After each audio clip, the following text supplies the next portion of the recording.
자, 우리 사랑하는 성도님들 반갑습니다. 오늘 1월 셋째 주 1월 17일 오늘 주일 예배로 여러분과 함께 또 이렇게 온라인으로 예배를 드리게 되었습니다.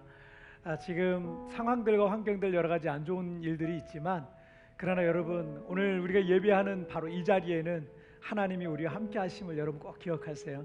그분의 어루만지심과 위로와 또 회복과 치유의 시간이 되기를 바랍니다. 또한 우리 자신이 우리가 비록 교회를 나오지 못하고 골방에서 예배하지만 그곳에서 드리는 예배를 하나님이 기뻐 받으시는 참된 예배가 되기를 바랍니다. 자, 오늘 시간 우리 같이 기도하고 우리 하나님 앞에 찬양 드리겠습니다. 하나님 아버지 감사합니다. 지난 한 주간 동안 주님의 놀라운 은혜의 팔로 우리를 품어주셨다가 오늘 이렇게 우리 성도들 또 교회 현장에서 예배할 수 있는 사람은 현장에서 또 온라인으로 예배할 수 있는 분들은 또 온라인으로 하나님 앞에 예배하게 하시니 정말 감사합니다. 이 산에서도 말고 저 산에서도 말고 아버지께 예배할 때가 오나니 하나님께 예배하는 자는 신령과 진정으로 예배할지니라 말씀하신 것처럼 하나님 오늘 이 시간 우리의 온 마음을 다해서 하나님 앞에 신령과 진정으로 나가는 참된 예배, 하나님이 기뻐 받으시는 예배 되게 하여 주옵소서. 모든 영광 우리 주님 홀로 받으실 줄 믿사오며 예수님의 이름으로 기도하옵나이다. 아멘. 사도신경으로 신앙 고백 드리겠습니다. 전능하사 천지를 만드신 하나님 아버지를 내가 믿사오며 그 외아들 우리 주 예수 그리스도를 믿사오니 이는 성령으로 잉태하사 동정녀 마리아에게 나시고 본디오 빌라도에게 고난을 받으사 십자가에 못 박혀 죽으시고 장사한 지 사흘 만에 죽은 자 가운데서 다시 살아나시며 하늘에 오르사 전능하신 하나님 우편에 앉아 계시다가 주로서 산자와 죽은 자를 심판하러 오시리라. 성령을 믿사오며 거룩한 공예와 성도와 서로 교통하는 것과 죄를 사해 주시는 것과 몸이 다시 사는 것과 영원히 사는 것을 믿사옵나이다. 아멘. 아멘. 오늘 처음 우리 부를 찬양은 우리가 이렇게 온라인 예배를 드리고 또 교회에 또 이렇게 기타라든지 또 드럼이라든지 이런 연주해 줄 분들이 이제 다 한국을 가시면서 우리가 지금 피아노로만 우리가 늘 찬양을 지금 부르고 있어요. 그래서 그러다 보니까 조용한 노래들만 우리가 이렇게 불렀는데 오늘은 우리가 좀 경쾌하고 또 기쁜 찬양을 우리가 함께 좀 불렀으면 좋겠습니다. 그래서 이 찬양 가사가 참 좋아요. 너 근심 걱정하도 어려운 일 당해도 걱정 말아라 주 너를 지키리. 여러분 이 찬양의 가사를 여러분 믿음으로 고백하면서 우리 있는 자리에서 여러분 박수하면서 우리 같이 찬양 같이 드리도록 하겠습니다.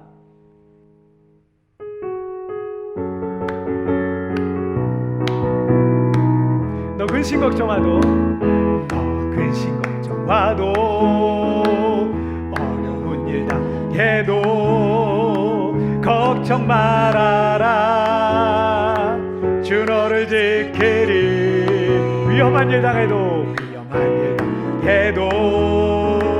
슬픈 일이 와도 걱정 말아라 주 너를 지키리. 늘 지켜주시리. 주님의 사랑 속에 거하라. 그의 평화 속에 유하라. 그분의 영혼 속에 자유하라. 주 지키리. 주님의 사랑 속에 거하라. 그의 평화 속에 유하라.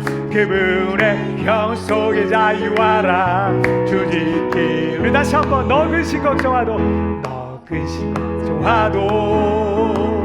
어려운 일 해도 걱정 말아라 주 너를 지키리. 위험한 일 당해도 슬픈 일이 와도 걱정 말아라 주 너를 지키리. 늘 지켜주시리. 주님의 사랑 속에 거하라. 그의 평화 속에 유하라. 그분의 영 속에 자유하라. 주 지키리. 주님의 사랑 속에 거하라. 그의 평화 속에 유하라. 그분의 영 속에 자유하라. 주 지키리. 찬양하세 찬양하세 찬양하세. 함께 소리 높여 찬양 드리세. 찬양하세 찬양하세 찬양하세. 함께 소리 높여 찬양 드리세. 찬양 받기에 합당하신 주님 언제나 동일하신 주. 무릎 꿇고서 주 이름 외치세. 예수 나의 왕 예수 나의 예수 예수 나의 왕. 아멘. 다시 한번 찬양하세 찬양하세 찬양하세. 함께 소리 높여 찬양 드리세. 찬양하세 찬양하세 찬양하세. 함께 소리 높여 찬양 드리세. 찬양 받기에 합당하신 주님 언제나 동일하신 주. 무릎 꿇고서 주 이름 외치세. 예수 나의 왕 예수 나의 예수 예수 나의 왕. 아멘. 할렐루야. 우리 하나님께 영광의 박수 올려드리겠습니다. 아멘 아멘. 찬양합니다. 아멘.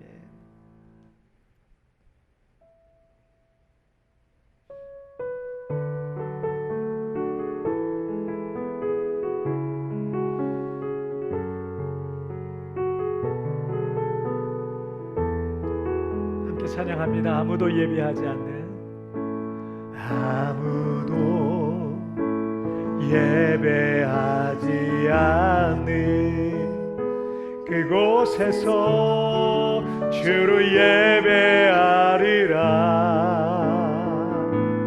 아무도 찬양하지 않는 그곳에서 나 주를 찬양하리라. 누구도 헌신하지 않는 누구도 헌신하지 않는 그곳에서 주께 헌신하리라.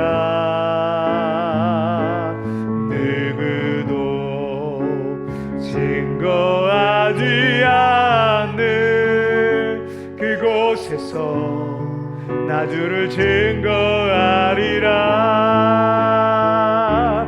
내가 밟는 모든 땅 주를 예배하게 하소서. 주의 보혈로 덮어지게 하소서.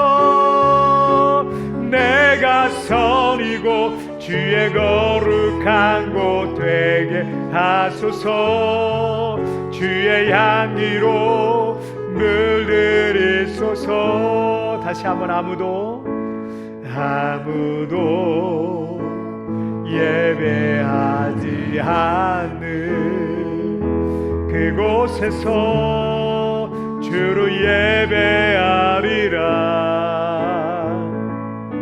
아무도 찬양하지 않는 그곳에서 나 주를 찬양하리라. 누구도 헌신하지 않는 그곳에서 주께 헌신하리라.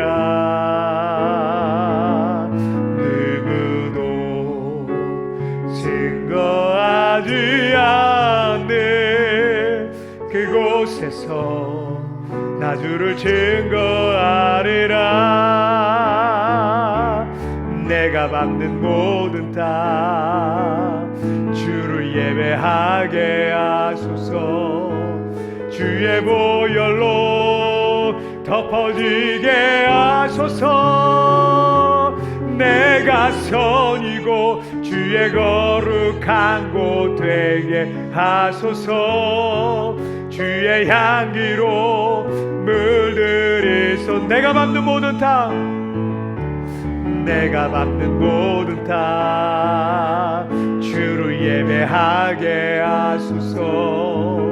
주의 보혈로 덮어지게 하소서. 내가 선이고 주의 거룩한 곳 되게 하소서.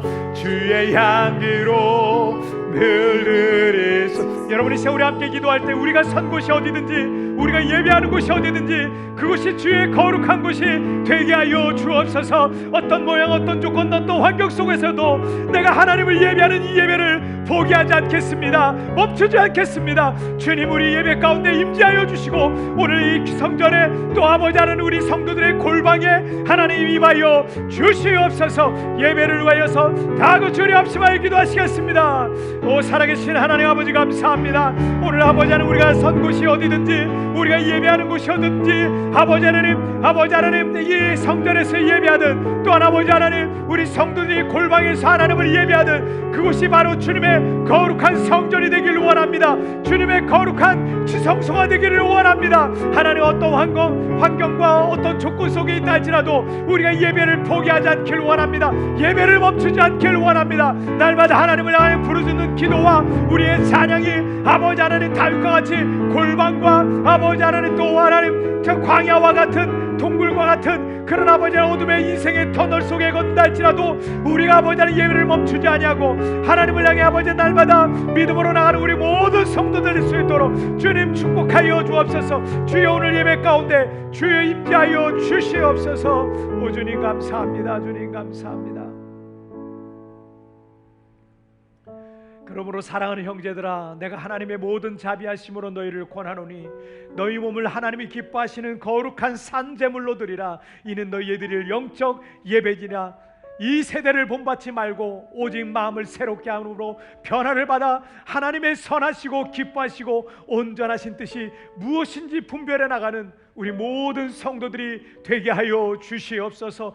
환경이 어렵다고, 조건이 안 좋다고, 예배드릴 환경이 힘들다고 예배를 포기하고 예배를 멈추는 이들 되지 않게 하여 주시고, 아버지 안에 다윗과 같이 이 광야 저 광야를 떠돌 때 이 동굴과 저 동굴로 숨어 들어가 있을 때 우리가 골방에 있든지 또 아버지 하나님 몇 명 제한이 있는 그런 예배 환경 속에 있다 하든지 아버지 하나님 어떤 환경 속에서도 하나님을 예배하는 우리 모든 성도들이 되도록, 우리 교회 공동체가 되도록 우리 하나님 축복하여 주시옵소서. 우리 성도들 뿔뿔이 흩어져 아버지 하나님 이 세부 땅에는 몇 명 남지 않았지만 그러나 아버지 하나님 어떤 환경 속에서도 아버지 하나님 한국으로 돌아가거나 다른 곳으로 나간 성도들도 그곳에서도 어느 곳에서든지 하나님을 예배하고 아버지 하나님 이 땅에 남아서 아버지 하나님 정말 이 땅에서 주님의 성전에 나오는 몇몇의 성도들과 또 이 땅에서도 아버지 하나님 골방에서 예배하는 성도들 어떤 모양으로든 하나님 저들의 예배를 받아주시고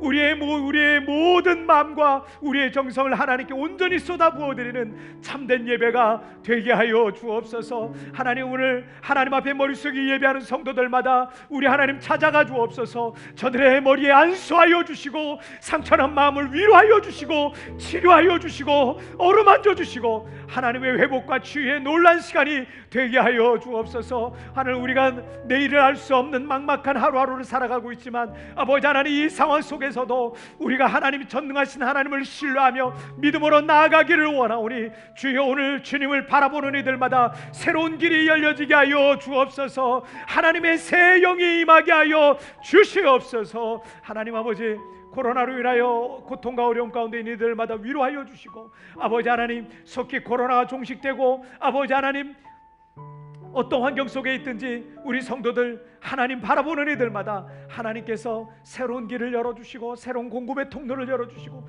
새로운 상업과 기업의 길을 열어주시는 것을 보게 하여 주옵소서. 그러나 하나님 때로는 우리를 광야에 내버려 두시고 때로는 이 동굴과 저 동굴, 이 광야와 저 광야, 하나님 골방에 우리를 들어가 있게 하시는 하나님의 뜻과 계획이 있는 줄 믿사오니 분별하고 깨닫게 하여 주셔서 하나님의 선하신 뜻 가운데 날마다 주님과 더 깊고 신실한 교제 가운데 나아갈 수 있도록 주님 축복하여 주시옵소서. 하나님 아버지, 언젠가 아버지 하나님 떠나갔던 성도들이 다시 다 이 땅에 돌아오고 새로운 또 많은 사람들이 이 땅에 돌아와서 이 땅이 영적 부흥의 땅이 되게 하여 주시고 하나님 수많은 사람들이 이곳에서 제2의 인생을 살고 제2의 인생의 전성기뿐만 아니라 믿음의 전성기를 맞는 축복의 땅이 되게 하여 주옵소서. 아이들이 학교로 돌아가고 우리 많은 사람들이 이 땅에서 새로운 기업의 터전을 이루고 기업하기 좋은 도시, 교육하기 좋은 도시, 신앙생활하기 좋은 안전하고 깨끗한 도시가 되도록 주여 이 땅을 축복하여 주옵소서. 이 시간 모든 영광과 찬송 우리 주님 홀로 받으실 줄 믿사오며 이 모든 말씀 우리 주님 예수님의 이름으로 기도하옵나이다. 아멘.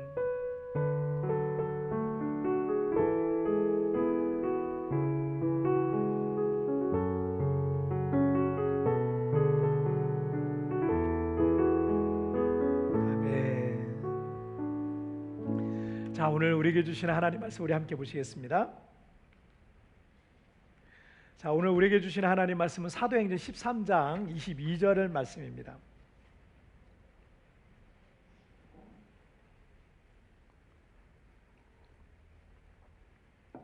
자, 신약성경 사도행전 13장 22절 말씀, 사도행전 13장 22절 말씀 우리 한 목소리로 합독하겠습니다. 시작. 패하시고 다윗을 왕으로 세우시고 증언하여 이르시되 내가 이새의 아들 다윗을 만나니 내 마음에 맞는 사람이라 내 뜻을 다 이루리라 하시더니. 아멘. 자, 오늘 말씀 제목 함께 읽겠습니다. 시작. 하나님이 쓰시는 사람. 다시 한번 시작. 하나님이 쓰시는 사람. 대통령에 취임하면 그는 이 국가를 이끌어갈 행정부를 조직하게 됩니다. 대통령은 각 분야에 가장 유능하다고 생각하는 사람을 장관에 임명을 하겠지만 후보자가 아무리 뛰어나다 할지라도 대통령과 이 마음과 가치가 맞지 않으면 그 사람이 뛰어난 능력을 갖고 있어도 대통령은 그 사람을 장관에 앉힐 수가 없는 겁니다. 이 대통령은 내 편이라고 생각하고 나를 도와서 그의 마음에 있는 것, 이 대통령의 꿈과 비전이 있을 거 아니에요? 이 마음에 있는 것을 다 이루어줄 인재를 각 행정부의 이 수장에 앉히게 되는 겁니다. 이 과거의 어떤 정부에 장관 후보자들을 이 고소영이다, 강부자다라고 이렇게 비난을 하기도 했었습니다. 연예인들이 장관 내정자가 된 게 아니라 이 고소영은 고려대 출신의 소망교회를 다녀야 되고 그리고 영남권의 인사라는 의미로 고소영이라고 이렇게 비꼬았고 또 강부자는 강남의 땅 부자가 장관 후보자로 이름이 올라왔다. 그래서 이제 강부자라고 비꼬면서 비난을 했던 거죠. 물론 이제 학연과 지연과 혈연과 같은 것에 지나치게 개입돼 있다면 그 사람은 반드시 비난받아 마땅할 겁니다. 하지만 여러분 생각해 보세요. 누가 대통령이 되더라도 자신과 마음이 맞고 잘 아는, 그래서 대통령과 가까운 사람들을 후보자로 떠올리는 것은 당연한 거예요. 보세요. 지금 여당과 야당이고 야당과 여당이 있지만 서로 그 비난을 하잖아요. 그런데 어쩔 수가 없어요. 자기랑 마음 잘 맞는 사람하고 일을 해야지 맨날 시시건건 사사건건 막 태클을 걸고 이런 사람하고 어떻게 같이 일을 할 수가 있겠습니까? 할 수가 없는 거죠. 같은 노선이라고 생각하고 대통령의 비전을 함께 이룰 마음이 잘 맞는 사람이라고 생각하기 때문에 대통령은 그 사람을 후보자로 내정을 하는 거죠. 하나님께서 사용하실 사람을 선택하실 때 어떻겠습니까? 하나님은 당신이 사용하실 사람을 선택할 때 어떤 기준을 가지고 선택하시겠습니까? 실력과 능력이 출중한 사람을 뽑겠습니까? 여러분, 전능하신 하나님께서 그 사람의 도움이 필요하고 그 사람의 능력을 의지할 필요가 있겠어요? 그건 아닐 거예요. 얼굴이 예쁜 사람, 많은 것을 가진 사람, 성격이 좋은 사람을 찾으실까요? 그런 것은 세상의 기준일 수밖에 없어요. 사무엘상 16장 17절 말씀에 사람은 외모를 보거니와 나 여호와는 중심을 보느니라 라고 말씀하셨어요. 하나님께서 사무엘 선지자에게 베들레헴에 사는 이세 8아들 중에 한 사람에게 이스라엘의 차기 왕으로 기름을 부으라 라고 하셨어요. 그런데 하나님께서 그 8아들 중에 누구에게 기름을 부으라 라고 특별하게 그 아들 중에 누구를 지시하시지 않으셨어요. 사무엘이 가서 딱 보니까 이세 아들들을 보니까 모두 다 건장하고 잘생긴 청년들이었어요. 그래서 사무엘이 생각하기에 첫째나 둘째 아니면 셋째 아들이면 왕이 될 만하다라고 생각을 했습니다. 그렇지만 하나님께서는 누구에게도 주목받지 않았던, 집에서도 주목받지 않았던 8번째 막내 아들인 다윗에게 기름을 부으라 라고 말씀을 하신 거죠.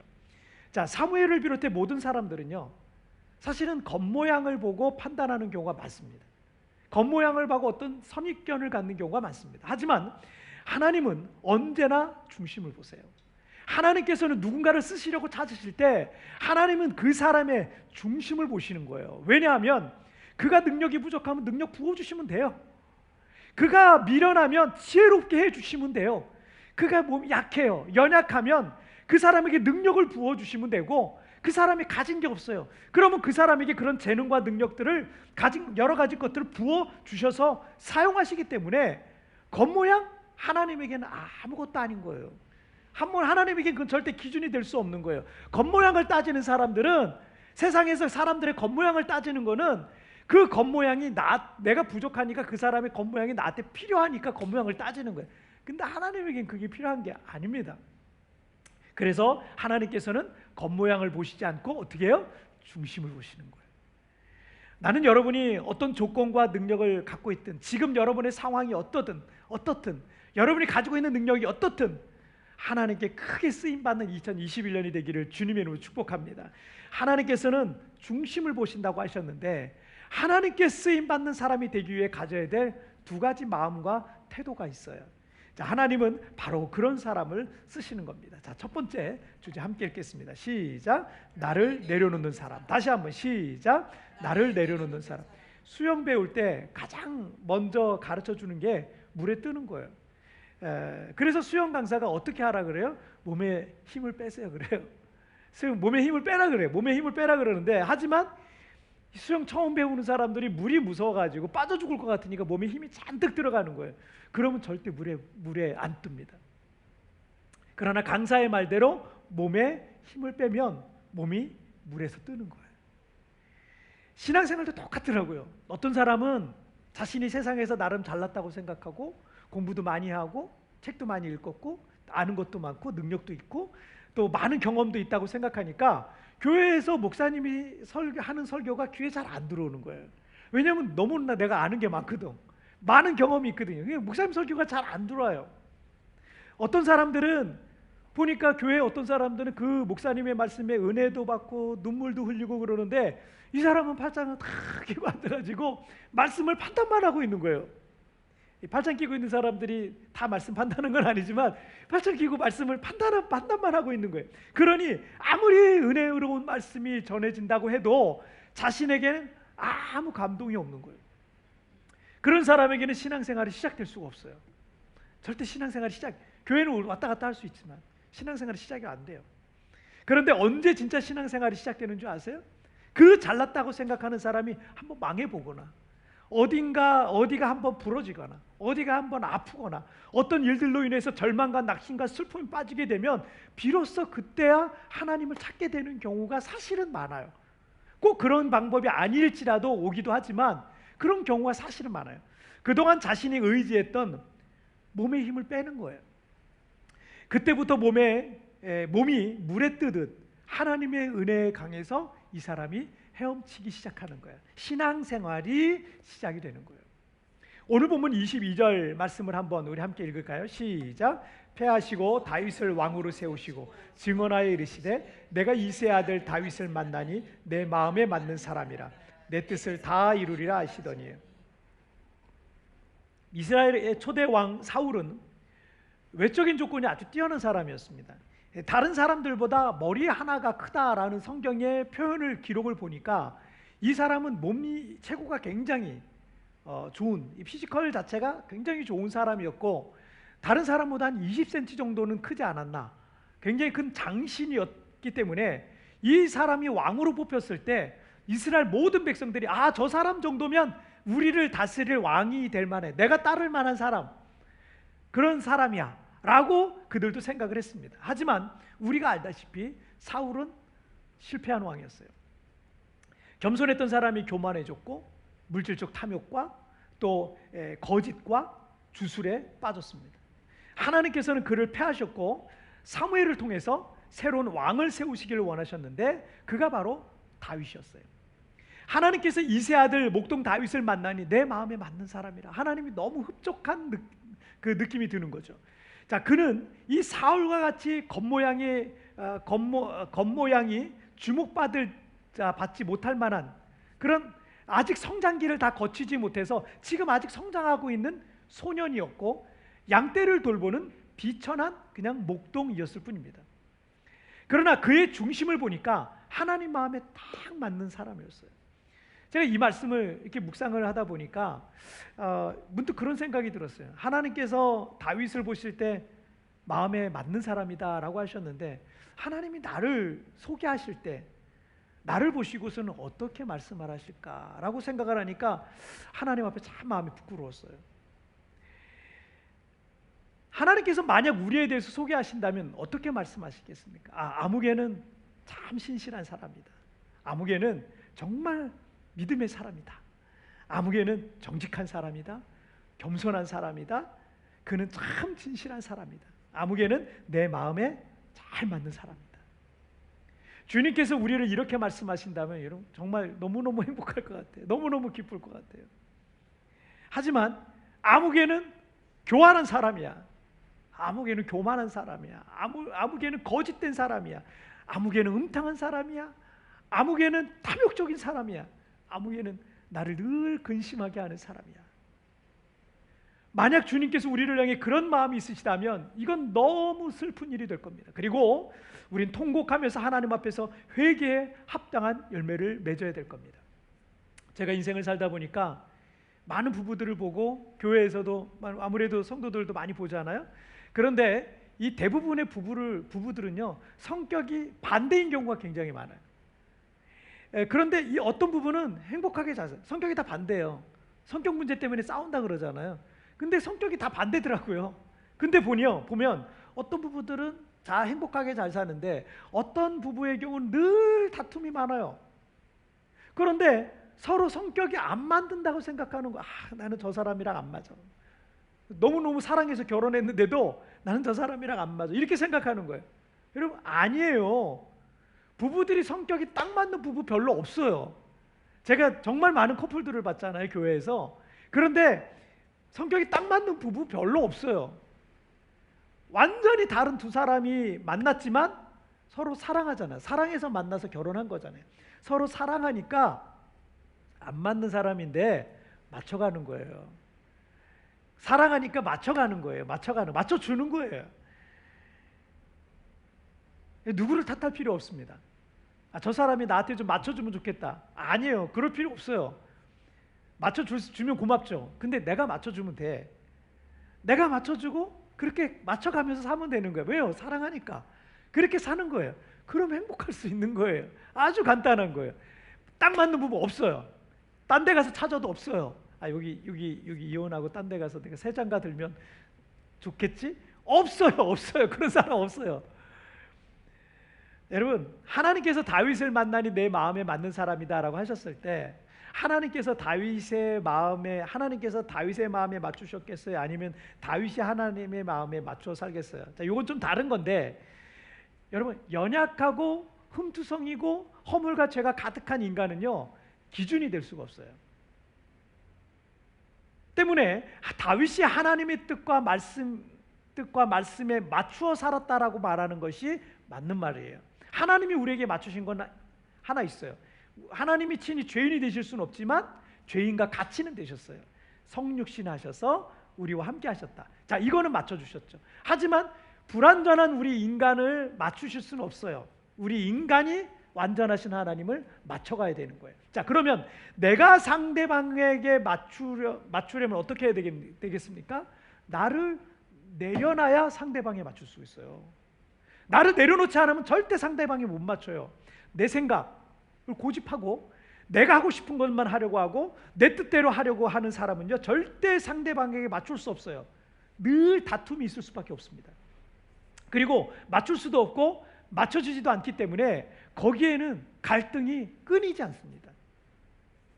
인상 쓸 일이 너무나 많은 거예요. 그래서 다윗이 하나님의 마음에 맞았다라고 하는 것은 다윗이 자신의 모든 생각과 뜻과 욕심을 다 내려놓고 언제나 하나님의 기준과 뜻에 자신의 인생을 맞추면서 살아가고 있었다라는 것을 의미하는 겁니다. 저는 우리 교회를 개척해서 이 목회하면서 성령께서 제게 어떤 감동을 주실 때가 있어요. 주로 그 감동은 특별 기도회나 작정 기도회, 작정 기도 같은 것으로 이어질 때가 많습니다. 먼저는 하나님께서 저에게 말씀을 하세요. 김 목사, 너 기도해야지. 그럼 저에게 작정 기도하라고 하세요.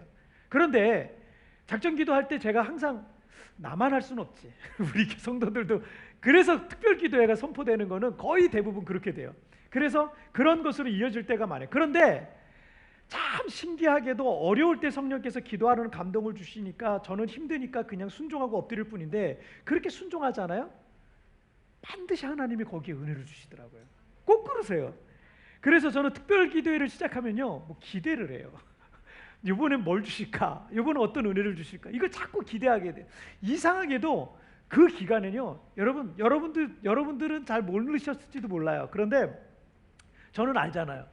특별 기도회 선포하고 우리 뭐 40일 기도한다, 뭐 70일 기도한다 이런 거 하잖아요. 그 기도 중에는 희한하게 등록하는 성도들이 많아져요. 새 가족들이 많아져요. 우리 샘 집사님, 은희 집사님도 특별 기도회 기간에 오신 분들이세요. 그런 분들 희한하게 그런 새 가족들이 많이 등록을 하시고요. 어떤 문제들이, 교회에 어떤 문제들이 있어요. 그 문제들이 해결되기도 하고, 재정이 필요했는데 그 재정이 부어지기도 하고요. 새로운 길을 보여주셔서 그 비전을 향해서 나아가기도 하시더라고요. 이게 특별기도회를 하면 막 그런 기대가 자꾸 되는 거예요. 이제는 지난 1월 4일부터 우리 40일 성전 제물기도를 시작을 했어요.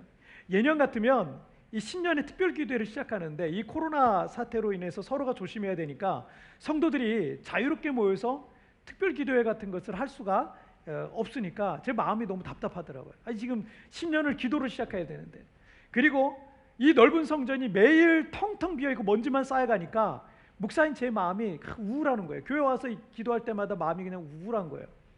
내 집은 만민이 기도하는 집이라 라고 하셨는데, 뭐 우리 성도들 대부분 많이 돌아가셨으니까, 한국으로 다 철수하셨으니까 여기 남아있는 성도들 얼마 없으니까 교회에서 기도 소리가 잘 들리지 않는 게 이 참으로 정말 제 마음을 슬프게 합니다. 그래서 모여서 집회는 못하더라도 누구라도 주님의 성전을 사모하는 이들이 자유롭게 40일 동안 작정해서 기도하면 좋겠다라는 마음으로 시작을 했어요. 그리고 교회 못 오시는 분들은 그럼 집에서 하시라, 제가 그렇게도 말씀드렸어요. 그리고 몇몇 성도들은 매일 성전에 찾아와서 지금 기도하고 있어요. 그런데 저는 이런 기도를 시작하면 또 기대를 한다 그랬잖아요. 우리 교회에 어떤 선물을 주실까, 이런 기대를 하는 거예요. 아직 40일 끝나지도 않았잖아요. 근데 그런 기대를 하면서 저는 기도를 하는 거예요. 그러나 사실 지금 상황에서는 뭐 앞이 보이지도 않고 예상할 수도 있는 게 아무것도 없어요. 어제도 어떤 분이랑 이렇게 통화를 하는데, 한참 통화하는데 참 이게 참 뭐라고 위로를 드려야 될지 격려를 드려야 될지 알 수가 없는 거예요. 하지만 성령께서 감동을 주셔서 엎드리게 하실 때는요, 여러분 반드시 하나님 어떤 은혜를 주십니다. 성령의 감동이 있어서 너 엎드려라 할 때 여러분 그냥 바로 엎드리세요. 그럼 반드시 하나님 은혜 주실 줄 믿습니다. 오늘 제가 이제 우리 주보를 만들고 뭐 이럴 때 이제 재정부에서 넘어오는 그 명단이 있잖아요. 헌금 명단 같은 게 있잖아요. 근데 보니까 헌금 명단에 낯선 이름들이 많아요. 여기에서 우리 헌금 하시는 분들이 몇 명 남지 않았기 때문에 숫자가 적을 수밖에 없거든요. 예전과는 정말 많이 비교될 게 적을 수밖에 없어요. 교회가 운영이 돼야 되잖아요. 그런데 낯선 이름들이 유난히 많은 거예요. 우리 교회 등록교인들이 아니신 거죠. 여러분들은 잘 모르시죠. 등록교인이 아니니까. 저만 아는 분도 있고 사실은. 근데 저도 잘 모르는 분들도 계세요. 이분은 누구시지? 이런 분도 계세요. 근데 아마도 한국 어디에선가 온라인으로 우리 교회 예배를 함께 들으시고 성령의 감동에 따라 아마 봉헌하신 것 같아요. 교회가 아무리 성도가 없어도 여러분 코로나로 인해서 재정이 없어서 교회 문을 닫는 일이 생기면 안 되지 않겠습니까? 하지만 엎드려라 그래서 엎드렸는데 재정도 채워주시는 일을요, 재정까지 채워주시는 일을 지난 8년간 우리는 경험해 왔습니다. 이번도 마찬가지예요. 저 많이 걱정하지 않습니다. 여기에 성도들 10여 명 참석하셔서 헌금하시고 함께 예배드리는데 여러분 과거랑 생각해서 이 헌금의 액수는 정말 많이 줄었어요. 하지만 여러분 우리 그런 거 걱정하지 마세요. 여러분 주님께서 말씀하셨잖아요. 먹는 거 마시는 거 입는 거 걱정하지 마라. 먼저 그 나라와 그 의를 구하라면 이 모든 건 다 채워주신다 했잖아요.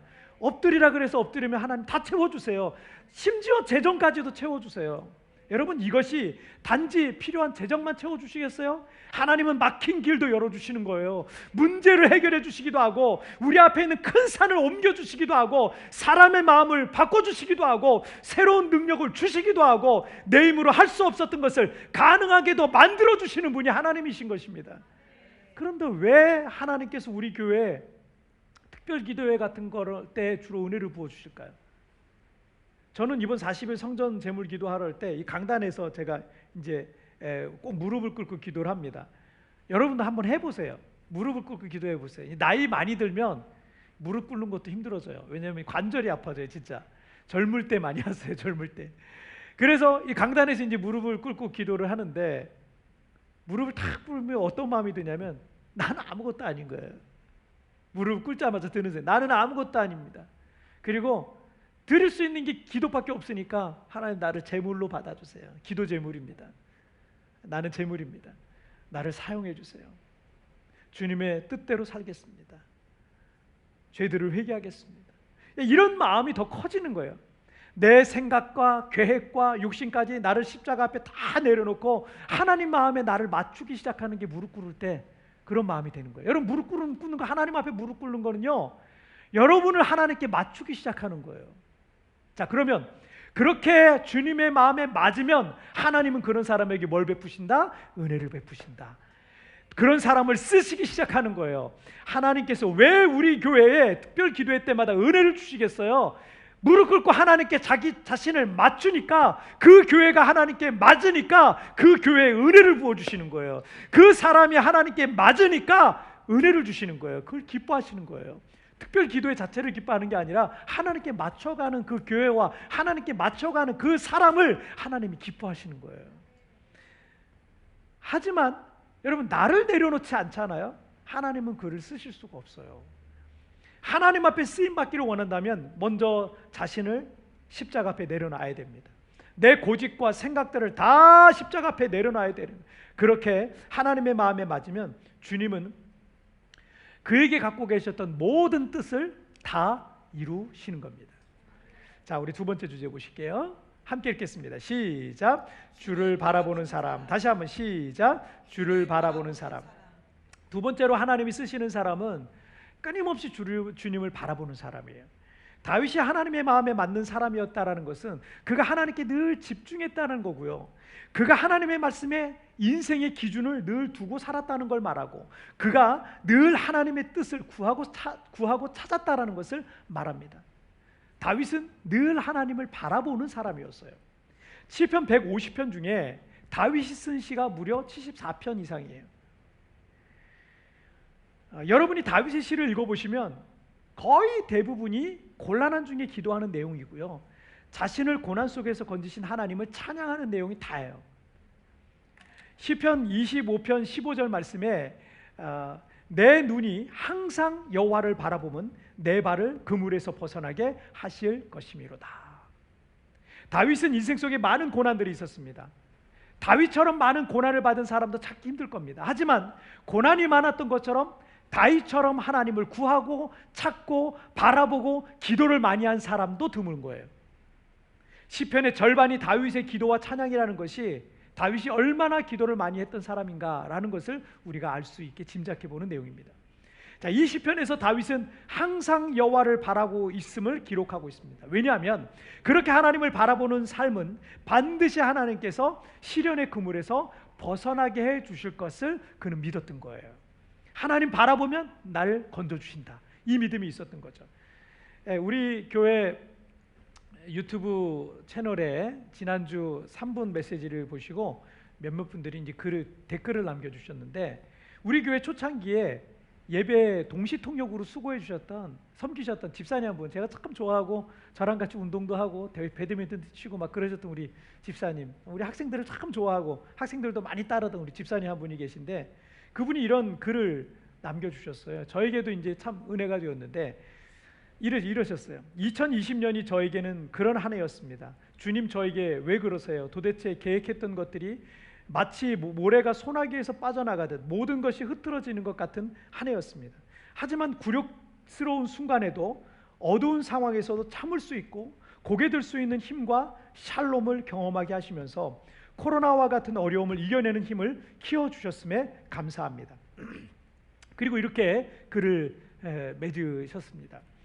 주님, 저에게 왜 그러세요? 이 순간이 주님 저를 훈련시키셨군요의 고백이 되었습니다.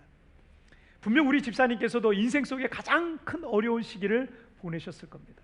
하지만 그 환난과 시련 속에서도 소망을 잃지 않고 다시 일어날 힘을 얻게 되신 것은 그 어둠의 터널 속에서도 끊임없이 주님께 묻고 구하고 주님을 바라보았기 때문입니다. 오사드 챔버스는 그의 묵상집 주님은 나의 최고봉에서 이렇게 말했습니다. 짓눌리지 않는 삶을 유지할 수 있는 유일한 비결은 하나님만 바라보며 사는 삶입니다. 우리의 시선을 죽음에서 부활하신 예수님께 언제나 고정하여 살게 되면, 여러분, 죽음과 같이 견디기 힘든 고난이 온다 할지라도 그 엄청난 문제 속에서도, 엄청난 상황 속에서도 짓눌리지 않고 하늘의 평안을 누릴 수 있다는 거예요. 때문에 우리가 365일간 주님과 동행하고 24시간 주님을 바라보는 삶을 사는 것은 우리를 구속하는 게 아니라 힘든 우리의 인생을 진정으로 자유하게 만드는 방법인 겁니다. 거의 1년 동안 우리는 이전에 겪어보지 못했던 일들을 겪어왔습니다.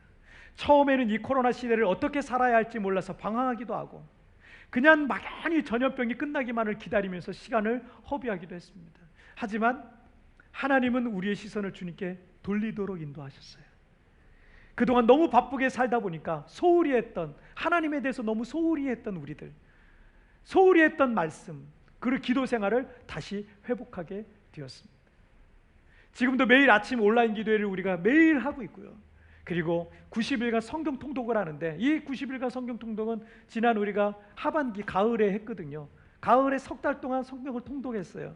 근데 상반기 시작하자마자 통독을 해. 그러면 우리 성도들은 1년 동안 성경을 2번이나 읽는 거예요. 1년도 안 돼서 성경을 2번이나 읽는 거예요. 90일간 성경을 지금 통독하고 있고요.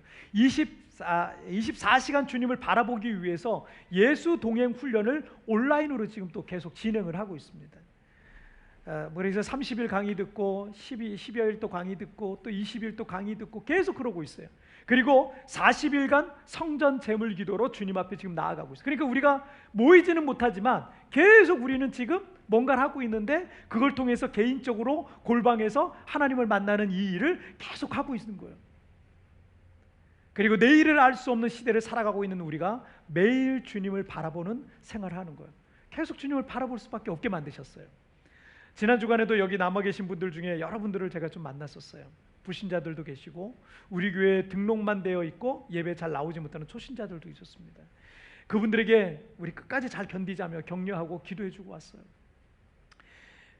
나는 믿음 안에서 확신합니다. 분명 지금 우리는 많이 힘든 시간을 보내고 있고 앞으로 알 수 없는 캄캄한 터널을 지나고 있기도 합니다. 하지만 다윗이 그랬던 것처럼, 많은 믿음의 사람들이 그랬던 것처럼 환난 속에서 끊임없이 주님을 바라보면서 견뎌내고 시련을 통과한 이들은 하나님 앞에 반드시 크게 쓰임받게 될 줄 믿습니다. 우리는 반드시 승리할 거고, 지금 우리가 할 수 있는 게 많지는 않지만 세상의 소리에 귀를 닫고 주님을 바라보는 이들은 바로 하나님께서 크게 쓰실 하나님의 사람들이 될 줄 믿습니다. 자, 오늘 말씀 정리해 보겠습니다. 자, 말씀 정리하겠습니다. 함께 읽겠습니다. 시작. 나를 내려놓는 사람, 주를 바라보는 사람. 다시 한번 시작. 나를 내려놓는 사람, 주를 바라보는 사람. 예. 하나님이 쓰시는 사람은 어떤 사람이다? 나를 내려놓는 사람이에요. 나를 철저하게 내려놔야 돼요. 그러니까 하나님이 쓰시는 사람은 어떤 사람이에요? 주님을 끊임없이 바라보는 사람이에요. 계속 주님을 바라보고, 하나님 어떻게 해야 돼요? 하나님, 내가 어디로 가야 될까요? 하나님, 제가 지금 어떤 생각을 가지면 좋을까요? 하나님, 제가 어떤 마음을 가지면 좋을까? 어떤 말을 하면 좋을까? 계속 주님을 바라보는 거예요. 바로 그런 사람을 하나님 쓰시는 거예요. 우리 같이 찬양을 같이 드릴게요. 오늘 우리 교회에서는 처음 부르는 찬양 같은데,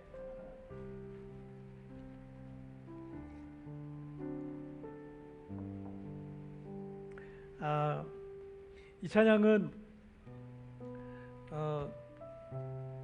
굉장히 많은 사람들이 사랑하는 그런 찬양이기도 합니다. 우리 교회에서는 물론 처음 불러보지만 가사의 내용이 참 좋아요. 이 땅에 내 삶이 버겁더라도 주님의 선하심을 믿으며 가리. 이 작은 자통의 주가 이뤄가시니 감사로 사는 삶 나 살기 원하네. 내 삶의 시간 속에 주 일하시네. 내 모든 여정 속에 함께 하시네. 깊고도 크신 주의 영광을 나 보리라. 위대하신 주. 나는 주님께 속한 자 되어 주님 나라 위에 전심으로 살리라. 주님의 마음에 합한 자 되어 맡기신 소명 이루리. 그래서 이 찬양의 가사가 나는 주님께 속한 자라는 제목을 갖고 있습니다. 여러분, 주님께 속한 사람은요, 지금 삶이 버겁고 힘들어도 여기서 낙심하고 절망하고 좌절하지 않습니다. 그리고 주님 바라보면서 여러분 이 상황들을 이겨내고 승리하고, 그리고 이 환난 속에서도 하나님 앞에 쓰임받게 될 것입니다.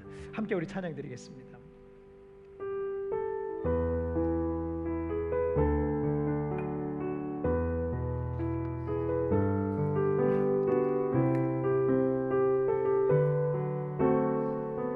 이 땅의 내 삶이, 이 땅의 내 삶이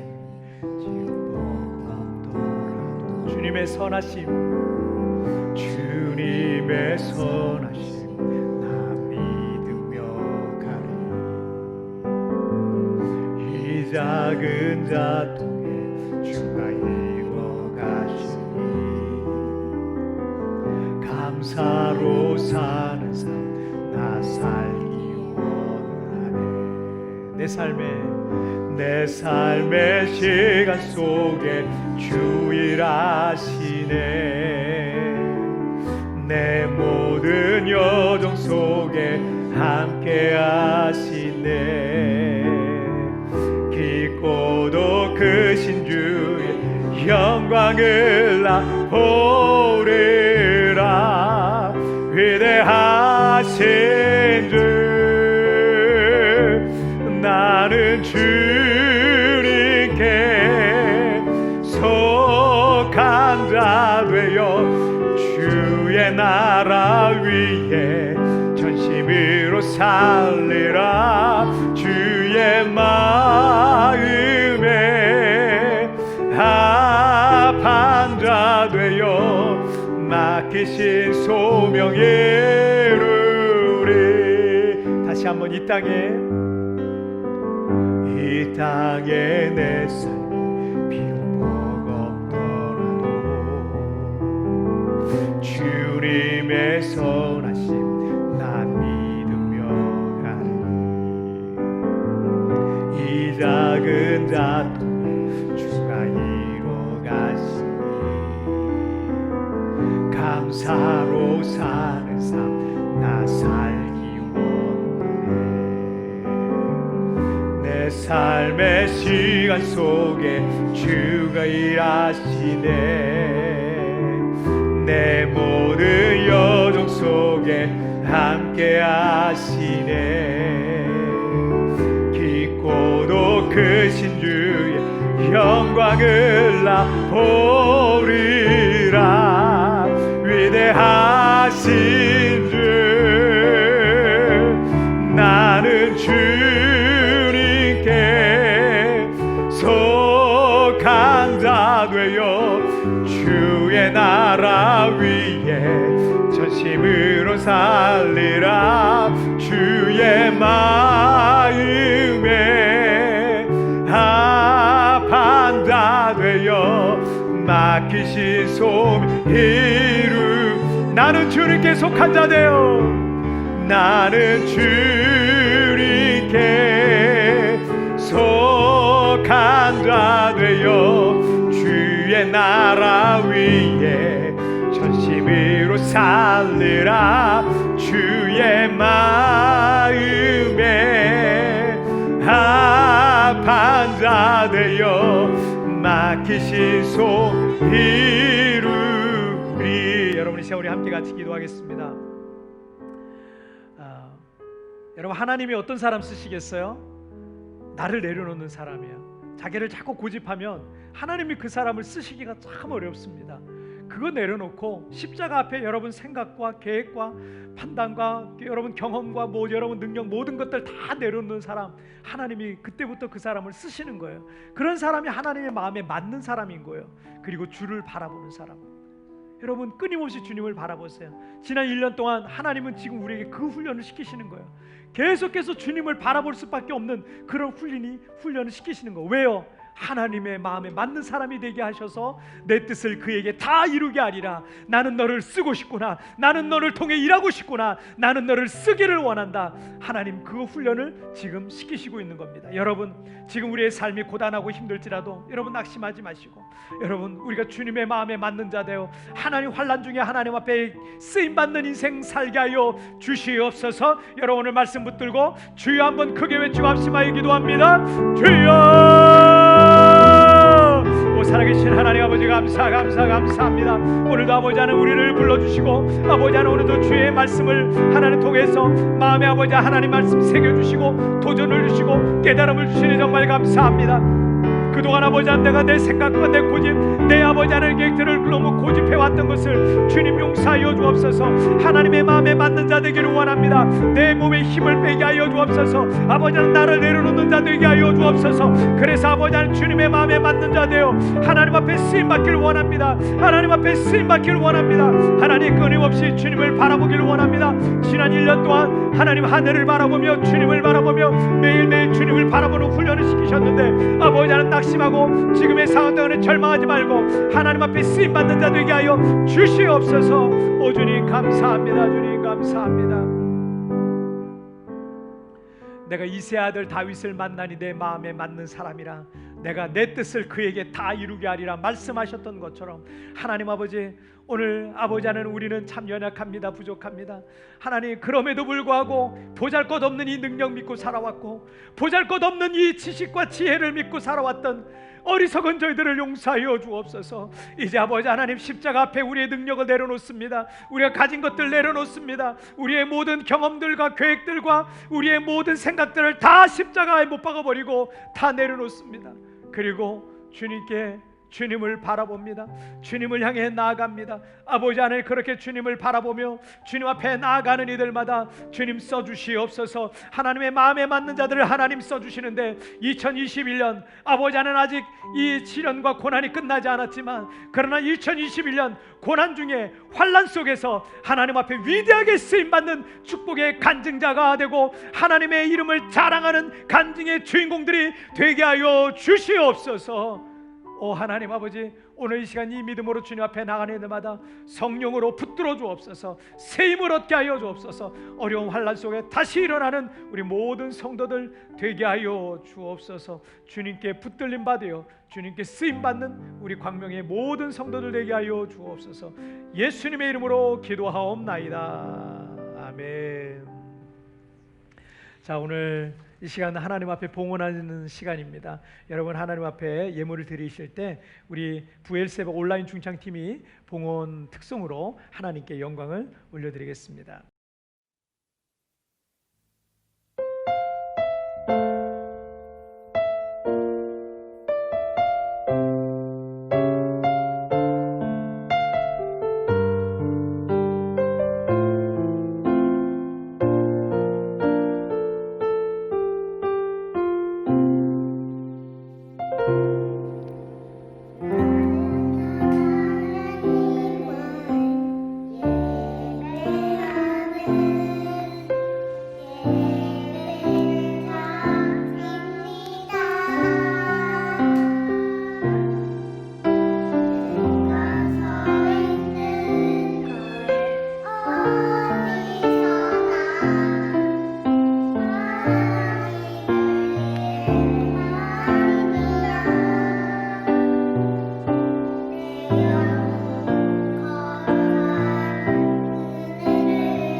우리 하나님께 영광의 박수 올려드리겠습니다. 감사합니다. 우리 애기들도 이렇게 또 찬양 같이 하고 너무 좋네요. 우리 중창팀의 자녀들인 것 같은데 출연 못한 아이들도 있네요. 좀 큰 애들은 좀 안 오는 것 같고 또 너무 어린 애들은 또 안 왔어요. 우리 우루하고 장우도 나중에 좀 크면 이제 할 수 있겠죠. 우루하고 보니까 우루가 형이네요. 그죠? 2개월 차이로 형이 돼 버렸어. 우리 장우하고 우루하고 우리 형하고 같이 또 이제 찬양할 날이 또 왔으면 좋겠습니다. 여러분 늘 찬양으로 또 하나님께 영광 돌려서 너무 감사하고 또 섬겨주셔서 여러 모양으로 또 편집으로 또 섬겨주셔서 너무 감사합니다. 교회 소식을 좀 알려드리자면 우리 온라인 예배 현장 예배 2021년 1월에도 지금 계속 이어지고 있어요. 필리핀 시간 10시고 또 한국 시간으로는 11시에 우리가 예배를 드립니다. 그리고 온라인 기도회 오전 9시에 매일 드리고 있고요. 90일 성경 통독이 계속 진행 중에 있고요. 성전 제물 기도도 40일간 진행되고 있습니다. 그리고 예수 동행 훈련, 예수 동행 일기를 쓰기 위한 훈련인데 이것도 역시 온라인으로 계속 강좌를 들으면서 저희가 준비하고 있습니다. 자, 나머지는 뭐 여러분 웹주보 자세히 참조하셔서 우리 교회 단톡방에 보면 웹주보 있으니까 웹주보 자세히 참조하셔서 내용을 좀 참조하시고 또 위에서 또 기도하시면 되겠습니다. 자, 한 주간도 여러분 승리하시고요. 또 다음 주에 또 예배 때 우리 뵙도록 하겠습니다. 우리 다 있는 자리에서 우리 한번 일어나시죠. 다 같이 일어나셔서 우리 함께 찬양 같이 드리며 주님 앞에 나가겠습니다. 주님 나와 동행하면서 나를 친구 삼으셨네. 우리 서로 받은 그 기쁨을 알 사람이 없도다. 주가 나와 동행하며 주님 나와 동행하면서 나를 친구 삼으셨네. 우리 서로 받은 그 기쁨을 할 사람이 없도다. 아멘. 자, 제가 봉헌을 헌금을 위한 기도와 축도로서 예배를 마치겠습니다. 하나님 아버지, 우리 사랑하는 성도들 어려운 중에 하나님 앞에 정성껏 구별해서 하나님 앞에 예물을 올려드렸습니다. 우리 성도들의 예물을 받으시고 이 예물이 이 땅에 하나님 나라를 확장하고 또 죽어가는 많은 영혼을 살리는 생명의 물질이 되게 하여 주옵소서. 원하기는 우리 성도들 재정적으로 어려움 겪고 있는 성도들마다 속히 그 재정적 어려움에서 벗어나게 하여 주시고 정말 마음껏 나누어주고 베풀어주고 섬길 수 있는 믿음의 선한 부자들이 되게 하여 주옵소서. 정말 헛된 것에 물질이 새나가지 않게 하여 주시고 엉뚱한 것에 물질을 낭비하는 자들이 아니라 하나님 앞에 정말 아름답게 쓰임받는 멋진 인생들로 하나님 앞에 쓰임받게 하여 주시옵소서. 또한 아버지 하나님, 드려진 손길에 우리 하나님 만배의 복을 허락하여 만배의 복을 허락하여 주셔서 차고 넘치는 놀라운 은혜가 각 가정들마다 간증되어지게 하여 주시옵소서. 지금은 우리 주 예수 그리스도의 은혜와 우리 하나님 아버지의 다함이 없는 사랑하심과 성령 하나님의 위로와 교통과 내주와 충만하신 은총이 오늘 하나님 앞에서 믿음으로 나아가는, 하나님 앞에서 믿음으로 서기를 소원하고 또 주님의 마음에 합하기로 소원하는 우리 광명의 모든 성도들 위해 지금부터 영원토록 함께 계시기를 축원하옵나이다. 아멘.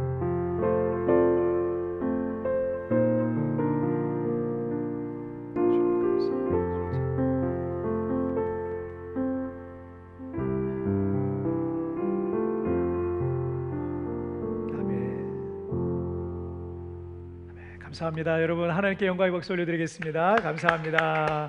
다음 주에 뵙겠습니다. 승리하세요. 한 주간.